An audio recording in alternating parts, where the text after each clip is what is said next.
The Lotus-Eater is a void rocket-assisted sidearm in Destiny 2 that released this season in the Nightfall pool. You can acquire it by running Nightfalls, then spending engrams to roll for them with Zavala. My preferred role, and what I consider to be the god role, is destabilizing rounds in the 4th column and shoot to loot in the 3rd column. However, I went to light.gg, which is a third-party app that aggregates rolls of weapons that people keep in order to find out which perks are the most desired on each weapon. And I discovered that shoot to loot is considered the least desirable perk on the Lotus-Eater. That is insane to me. The benefits of shoot to loot on this weapon cannot be understated. So I'm going to make my case on why you should be hunting a shoot to loot Lotus-Eater. And in order to make my case, we need to understand what shoot to loot does. Shoot to loot has 3 important functions. 1, when you shoot an ammo brick, it fills your reserves in the same way as if you walked over to collect that brick.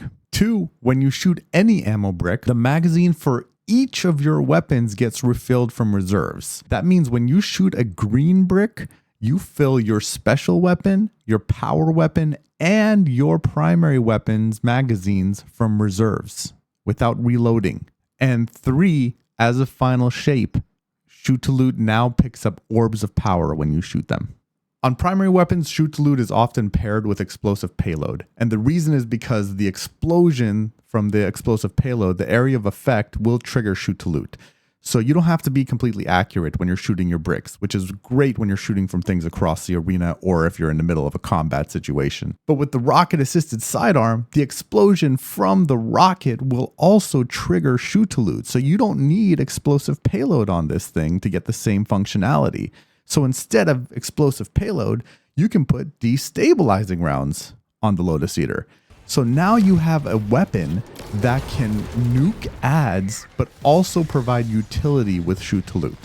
And while you're nuking said adds, if an ammo brick pops out of one of them, you can shoot that brick and it'll reload your Lotus-Eater so you can continue nuking those adds without having to reload. Other helpful features, if after a DPS phase, instead of picking up the ammo bricks that are lying around, you can shoot at them and it'll refill your power weapon, which is great for weapons that take a long time to reload. Or another example, if you're in charge of a mechanic on one side of the arena, but you see a bunch of orbs or ammo bricks that are created by your teammates on the other side, you can just shoot them. You don't have to go all the way over there anymore. Just simply shoot your rocket pistol.